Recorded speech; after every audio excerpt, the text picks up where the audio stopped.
Hello, it is I, Dr. Brian Lorgon 111, and welcome back to Spelunky 2.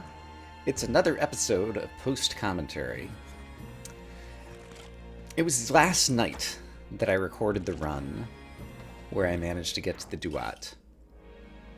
And I woke up this morning thinking about it some more. And there were other things I wanted to try. Specifically, there were exactly 3 things that I knew I wanted to try differently with the run, just to check some things out. And then after doing that, I also wanted to just kind of talk and speculate about some other remaining mysteries in terms of the big picture of the game. So I will be kind of rambling today as we play through another run in the background of this crazy seed that I've gotten to know fairly well.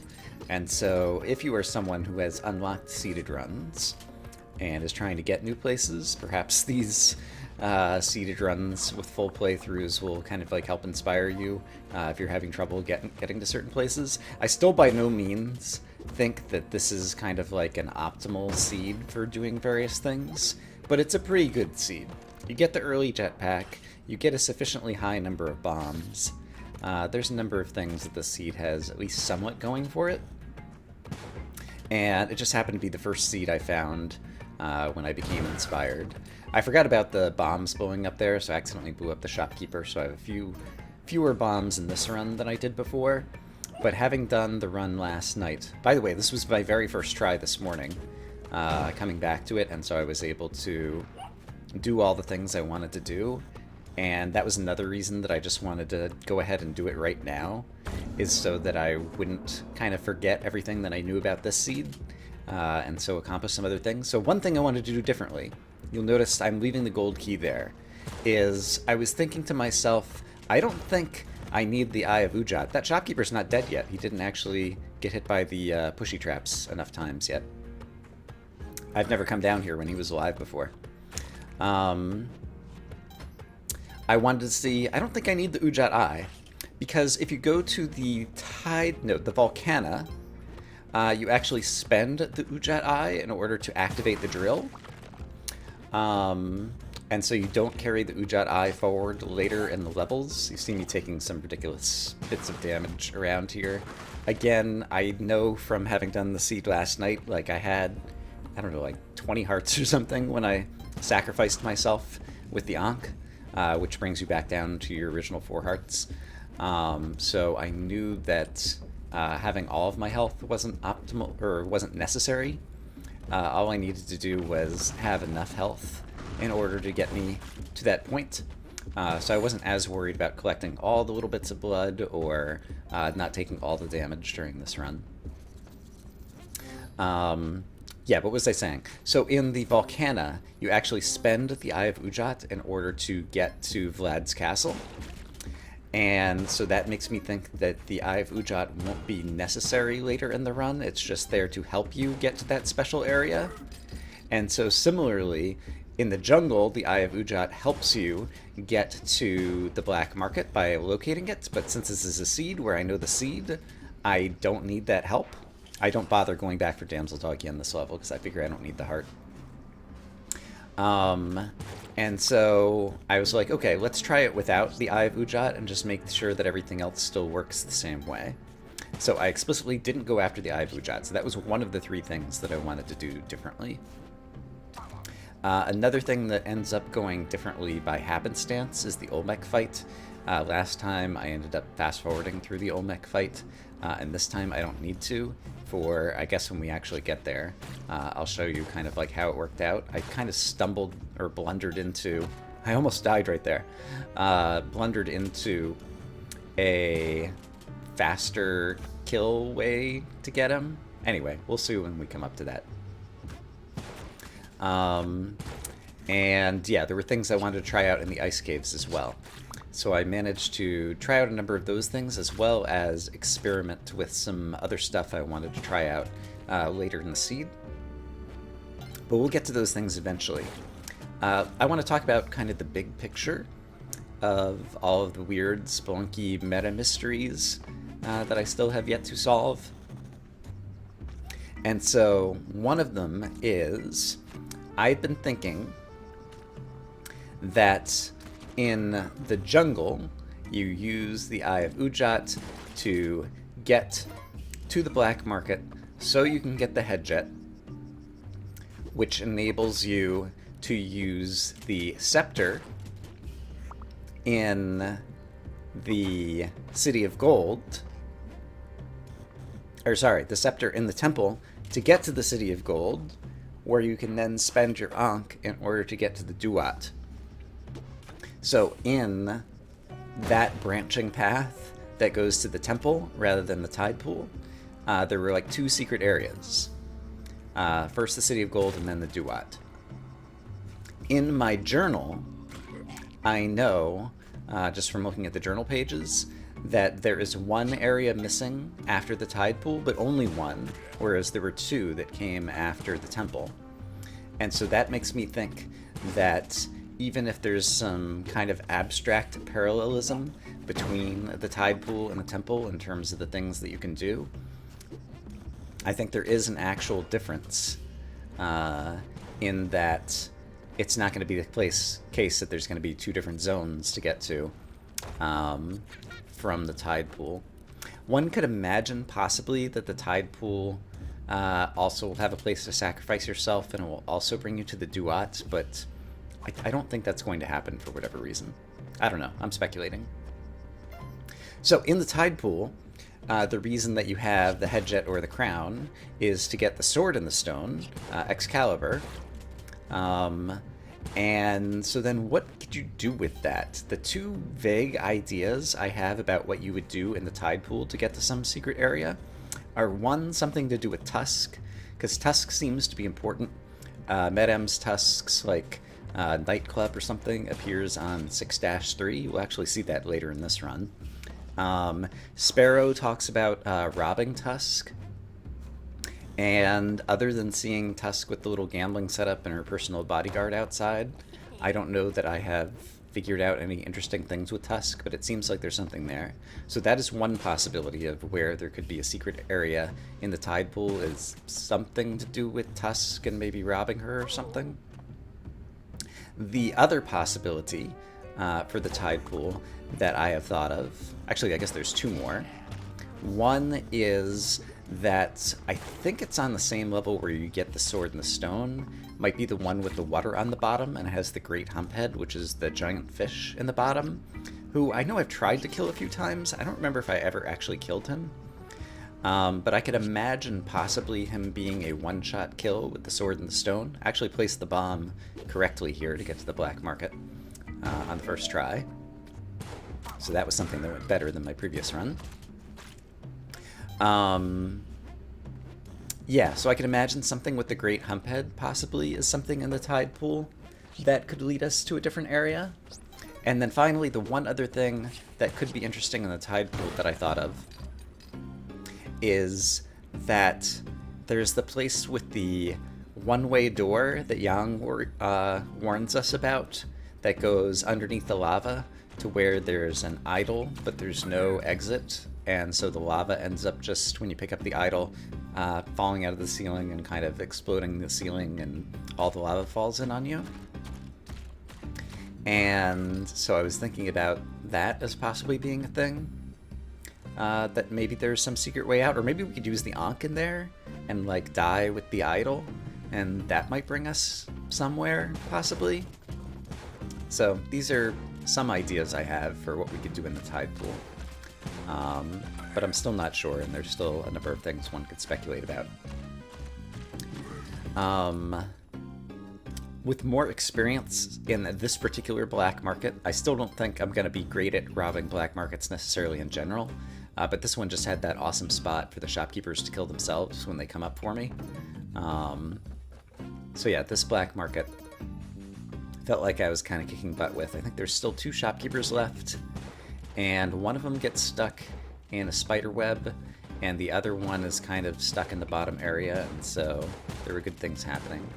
So there's the guy who's stuck in the spider web, and there's the guy who's just running a loop around the bottom, but the loop he's running around ends up getting him shot by the guy who's stuck in the spider web. So I just decided to let nature take its course in order to get rid of that one. And the final one, I had 24 bombs, and I wasn't planning to use all the bombs. And so I decided I would take out the final shopkeeper with my own bomb and my own over here. So yeah, Black Market went, I would say, more smoothly this time because there weren't any big surprises. Let's see. So there's still the mystery of the Ankh and the Moai. Or, sorry, the Moai head, I should say. I don't know that the Ankh is necessarily related to it at all. So another one of the things that I wanted to test on this run was to see if that wooden tablet or whatever it was... Oh, as a quick aside, this level ended up generating differently. There was a previous level of the jungle that also... Or maybe it's also this one, that generated a little differently. I think because I ended up killing fewer shopkeepers somewhere along the way, and so we didn't end up with a shopkeeper outpost. But the bees layout here is a little bit different than what I'm accustomed to, and the end of this level was also different than what I'm accustomed to. So it's interesting to see in terms of Spelunky seed and generation. The queen bee here was in a tough spot, so I decided to use a bomb to deal with the queen bee rather than something else. It's interesting to see with the seed generation how alternative thingies, things like if Sparrow has to generate or if a shopkeeper outpost has to generate, how it slightly changes up the terrain generation without completely throwing everything else out of whack. But there's more enemies down here on this level due to this different terrain generation, so I kind of struggled to get through this area. So yeah, the Moai head still exists. It does look like it has kind of like a door underneath its mouth, and so I wanted to experiment with the wooden tablet to see if it could help me get into the Moai head, and so we'll see that a bit later on. That was another thing that I wanted to try to do differently. There was not doing the head jet. Oh, and then the jetpack. So you'll recall that in the previous episode, I explicitly chose to set down my jetpack before sacrificing myself on Kali's altar in the City of Gold, because I thought I was going to be resurrected on that level again and have an opportunity to pick up my jetpack again when I got resurrected on the level, and instead we just immediately got taken to another level, so I couldn't use the jetpack. And so this time I wanted to try leaving the jetpack on and see if anything different happens. But we'll get there. In this Olmec fight, as I said, I kind of blundered into what seems like it's a better strategy. It was something I was trying to intentionally do in the previous runs, and this time I kind of unintentionally did it. What I wanted to do was get him in phase 2 to fire enough bombs to open up a hole on the bottom for phase 3. And it turns out that a good way to do that is to get him kind of trapped in a spot where all his bombs go down. I guess we'll see it in a short bit here. The beginning kind of starts out like usual, although he was going to the right. Usually I have him going to the left at the beginning, so I didn't have the ladder on the left-hand side, since the ladder's on the right-hand side, to take advantage of to make sure I stayed away from the bombs in the first phase. But there was still plenty of room to avoid him. So then I was just kind of surveying the wreckage of the first barrage of bombs. And yeah, he did quite the doozy, actually.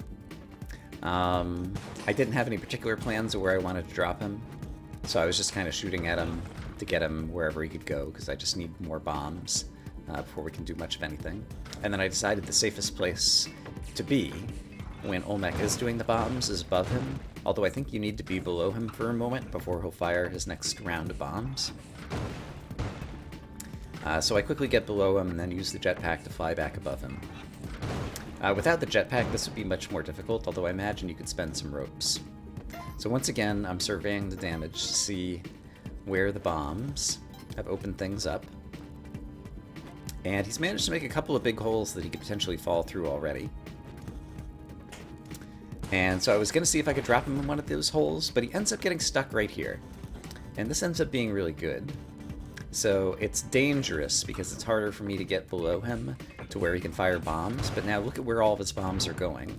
They're all almost falling kind of like straight down into the hole below him, because they're bouncing off the walls on the side. And I didn't realize it at the time, but this is actually opening up a hole big enough for him to drop directly into the lava. And so I would discover that a little bit later. I wasn't listening particularly carefully here, but then I came down here and I was just going to start looking around to see the train, and I was like, oh, Olmec is already down here. That's great.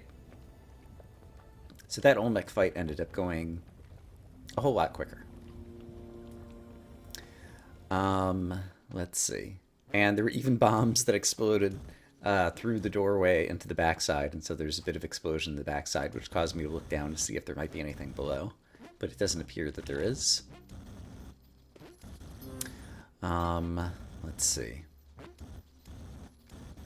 So,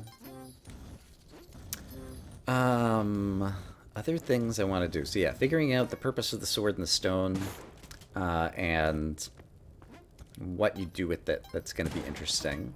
It's still in the big picture something I need to do. The star challenge, star challenge, moon challenge, sun challenge? I think it's a star challenge. The one in World 4, where you pay and then have to light all the torches.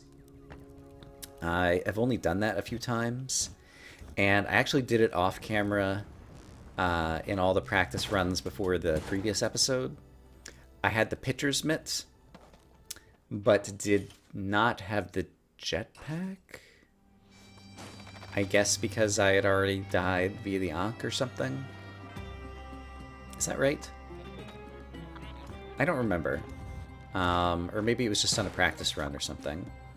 In any case, the pitcher's mitt is very good for the star challenge, for throwing the torches to try to light up all the things in the background.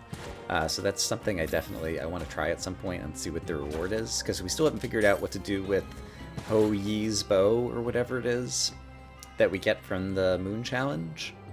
It just seems to be kind of an underwhelming weapon. Let's see.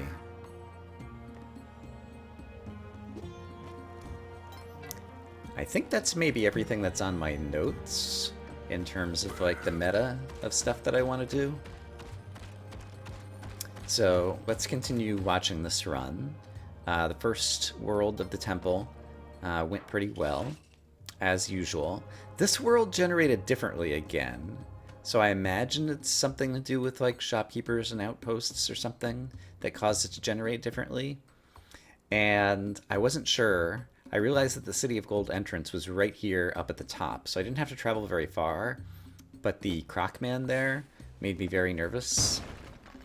And that bomb actually didn't go where I meant it to go, but I realized then that I was going to have room to fly up here, and then I saw the Crushy Trap and realized I could get the Crocman that way, because Crocman's very difficult to deal with. And at this point, I just wanted to try to accomplish the rest of my goals. So I went into the City of Gold. The City of Gold did appear to generate the same way as it did last time. And yeah, the only difference that I planned to do was to keep my jetpack on when I got to Kali's altar. And so still being careful just in case there's anything else different or out of the ordinary. But yeah, you can see all that there's an Ankh symbol below the altar, there's the Ankh symbol above the altar. Everything is saying use the Ankh. So we do that. Notice the jetpack is still there, and the jetpack is not on my ghost gist, whatever this thing is.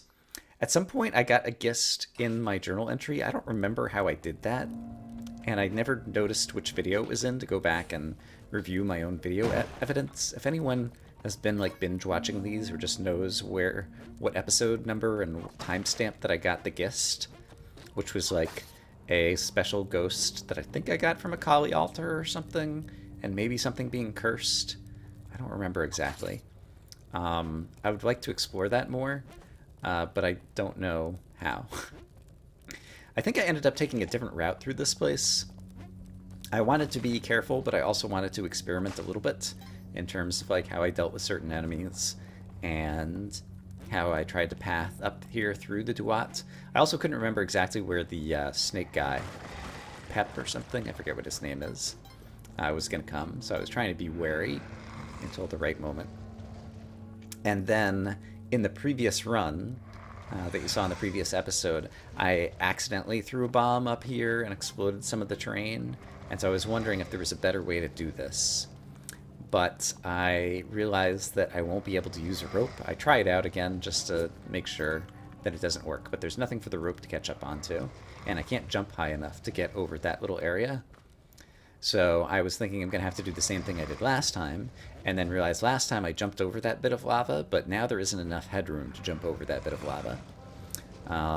So I was thinking I was going to use a bomb and go the same way, and then I realized, well, if I'm going to use a bomb, I can use the bomb somewhere above me, like I do here, and try to go up that way. And yeah, there's a bunch of pushy blocks in here that I've learned to visually distinct kind of see where they are for the most part, I think. And so I managed to push the pushy block and get back up here. And I decided I wanted to try stomping on Emmett. Is that his name? This were-dog thing? I stomped him once before, but I wanted to get some extra blood potentially and also just see if I could kill him that way, and I do. I also noticed that Kali's altar has a bag of bombs sitting on top of it. So I wanted to try to get to that. But once again, I don't have anywhere that I can hang ropes to get down there or get back up. So I was trying to see if I could explode so that I would keep some of the background tiles to hang my rope on, but it didn't work out. And so I decided just to go ahead and leave Kali's bomb gift that she appeared to leave me there. But I wonder if that always generates on the level, and if there's some reason that you might always need bombs or something when you're here. I'm not sure. The one thing that I wanted to make sure I did differently this time was not to get cursed. I'd kind of forgotten about Anubis too. And so I got kind of lucky there the way that worked, because the coffin almost fell on top of me. And yeah, I haven't even noticed if like a single bomb would be enough for Anubis too. But I know my rope strategy works against Osiris, and so I decided to just do the rope strategy again. And this time I didn't do it while I was playing, but I think I want to count. I think I spent 3 ropes already so far. 4, 5, 6, 7. I used him a little bit too quickly, and so I imagine it's only when the blood spits out of him that he's actually taking damage. But I wonder how many hits it takes with ropes. I want to say somewhere in the order of 20. So let's try to count. 8, 9, 10, 11, 12, I think I might have gotten there. I'm trying to count the blood rather than the number of ropes I throw, because it seems like he has some iframes, potentially. Alright. 13, 14, 15, 16, 17, 18. I think I got 6 hits on him there. And I don't know that I retrieve all of my ropes, but I get enough of them that I still have plenty of ammunition. That would be 19, 20, 21, 22, 23, I think. So this guy has a lot of hit points. 24, 25, 26, 27. I do know that last time it did appear that I hit him with 2 bombs. This time... Oops! I took a fist of damage. 28, 29, 30, 31, 32, 33, 34, 35, 36, 37. Alright, he probably doesn't have 37 hit points. So maybe he has around 40 or something. And I think bombs deal 10 damage. I got the journal entry for the Tablet of Destiny again. And the text in it, when I look in my journal, I think the text says something different than what it just said there. It said something about, like, helping to find the open door for the aspirant or something. Aspirant, I presume, is, like, one that aspires to something. And so that's me. Okay, so there's the Moai head. But at some point, maybe we'll look at it again in the journal, just when we haven't already obtained the item. So I accidentally fell down here and almost died. And I want to go back up to the Moai head. So I'm going to spend some ropes to get back up there. Yeah, so there's something weird with the wood and the flavor text in the journal and what appears in the journal entry when you just pull it up. And I'm not sure what's going on there. Okay, so I stood in front of the Moai head. It didn't open a door. I bent down on the altar. It didn't open a door. I tried blowing that up. No door. I tried blowing this up. No door. So, Don't know what's happening there. Maybe there's a different condition. Maybe it has nothing to do with the tablet that I got. But at this point, I had tried all the things that I wanted to try specifically on this run. So now I just decided, okay, well, now I have a run that is going well, and so let's try to do some other things. I was originally thinking about rescuing the damsel and then remembering how difficult it was to carry the damsel throughout the ice caves, and so I decided it's probably better just to try to get a little bit of blood out of the damsel. So I think I just set Damsel Doggy down here and give him a whip at some point. Except for he was still stunned from being set down, and so I don't even think I got any blood out of him that time. I did a good job here with noticing where the Yeti Queen was and blowing her up with a one of those traps that I brought in so that I didn't have to spend any resources on it. And this time, since I'm not cursed, I'm much less worried about taking a tiny bit of damage from a bat, and so I execute a nice move there where I kill multiple guys at once and then still kill King Yeti with bomb. I should have ran over there in order to try to collect some more blood, honestly, but realize I should be collecting blood because I do need the hearts, and so try to kill all the Yetis that I can by stomping on them to get some of their blood. And these guys at the doorway still seem just too difficult to deal with otherwise, so I did the same thing that I did before. Okay, but now I know where some of the danger is getting out of the rest of this level where I died last time. So I tried to make things behave differently than they did last time. I meant to hit that Yeti there, and it didn't really work. But this time I pick up this guy's corpse. That guy already got stunned by the torch that I threw down. And there's Damsel Doggy's corpse. How sad. I was trying to hit the UFO over there, and I didn't, but I hit a different UFO. Shopkeeper fell out. I was holding the Yeti, and the Yeti took the UFO laser for me. So that was very fortunate, because I didn't foresee that problem happening. And then I was in Neo-Babylon, and so I got here, and I was like, okay, I don't have a shotgun or anything with me. I don't think I've been to Neo-Babylon without a shotgun in my hand, or something else useful. Might have been here with a boomerang once. But yeah, was just in the mood to try to explore, and so I tried to look around this place, but it was very scary. I did have 24 bombs, and I think I do end up using a couple on this level to try to more easily get some places. But in terms of mysteries in Neo-Babylon, two that I know of. I don't know why the mech suit was flashing there, but now it gets blown up. Two that I know of are one, Madame's nightclub or whatever appears, I think always on 6.3, or at least all the times that I've seen it. So I wanted to try to do something with that, although I wonder if Excalibur might be related to that, and so maybe since the tide pool doesn't have an extra zone in the tide pool, maybe the tide pool's extra zone actually is related to here in Neo-Babylon. I was trying to see if I could get the shopkeeper, and that was not working. And I wanted his shotgun, and I got very close to getting it, I think. So he ends up over there, and so I spend a bomb, and it kills him, which is great, and his shotgun gets crushed by the up and down thingy-ma-do. And I didn't actually see it get crushed at the time, but I was able to infer that it got crushed when I discovered that it was not here. Watching this back in replay, I actually see it get crushed. I do want more hearts, and so I decide I'm going after Damsel Doggy. That guy jumps up. I don't think I realized that those little red dudes could jump like that. But nevertheless, I'm undeterred. I was going to bring Damsel Doggy to the door, and then I realized, you know what? Damsel Doggy looks like he has a little bit of excess blood levels, and so I wanted to help him out with that. And so I whip the dog a couple of times, and then I bring him to the doorway. Yeah. So, there is Tusk's place in Neo-Babylon is one thing that I haven't figured out. And the other thing is... Is it called, like, Ushbadi or something? We'll see it on the screen in a little bit.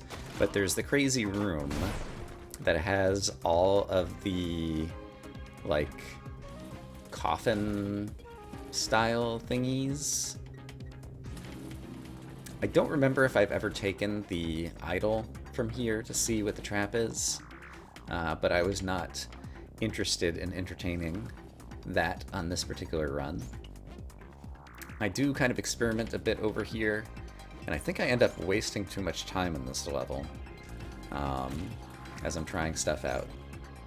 But yeah, I didn't see anything good happening over there, and I decided to try to go another way, and it doesn't look like there's good things over there. So there's times where you just have to make your own way. And so I choose to do it here.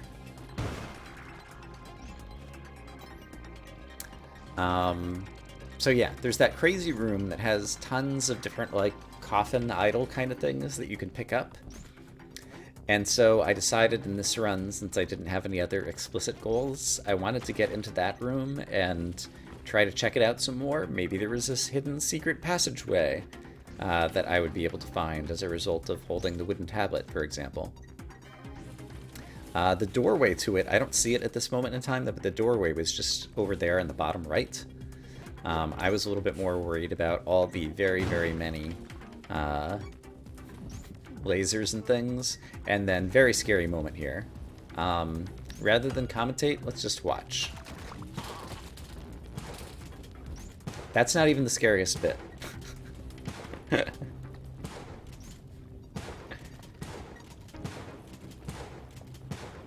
Okay, how am I gonna get myself out of this? I'm thinking. Let's try that. Alright, not bad. What if I do this? Oh, it bounced. It bounced into a bad spot. And somehow killed him, but not me.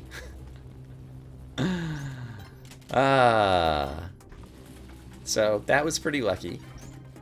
I forgot that the sticky bombs would bounce off of those electrical fields. Then I realized that the doorway is in the upper right.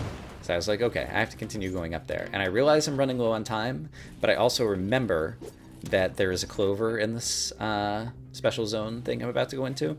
And so if I can get in here fast enough, I can get the clover. There we go. And now I feel protected. Okay, so there's all these idle things. So the next thing I'm thinking is, are any of them different? Well, they're all kind of different. Does any of them stand out to me as unique? There's a number of them that kind of glow. And I'm actually just looking at them again here on the screen now to see if I see anything differently than I saw when I was actually playing. There's also some enemies in here. And yeah, these Ushbadi or whatever they are, like, have physics. But I don't see any of them that, like, look like they have, you know, a particular different recognizable face on them, for example. However, I do eventually find one that I think is somewhat unique. And we'll see it together in a moment. A bunch of them get stacked up over there. A lot of them have, like, Ankh idol kind of things on them. There's Damsel Doggy. Okay, look at this one. It has a crack in it. It looks like its head is cracked. And I didn't notice any others that were like that. So I decided this gold one that I'm carrying is special. Special enough that I'm going to leave my shotgun behind. Almost die when I come out of the door because I forgot what was there. And bring it forward to the next level. I have no idea what to do with this thing. And then it turns out to be a dark level. You hear the sounds of revelry. Reminds me that 6-3 is where Madame's is. And so I decide I'm going to try carrying this to Madame's and see if either holding this object or the wooden tablet that I have in my inventory as a result of defeating Osiris possibly might help me gain entry to Madame Tusk's special nightclub or whatever that's here. So that's kind of my intended goal at the moment. There's the entrance to Madame's. I was trying to set my torch down so that I could actually have some light down there just to see a little bit better. It's surprisingly dark in here. I have the spectacles, and I have the head jet, which I think both possibly improve lighting, but it's still very dark here. So I go down here. Sorry you're not on the list. And So I decide to see if I can hand this guy this golden thing, but instead it ends up hitting him and angering him and blows me up, and that's the end of the run. So that's a thing that happened. That's a bunch of speculation I have about other things in the game. I'll probably move on to some other seeds and trying some other stuff out, but I hope you guys are having a great day, and I'll see you when I see you.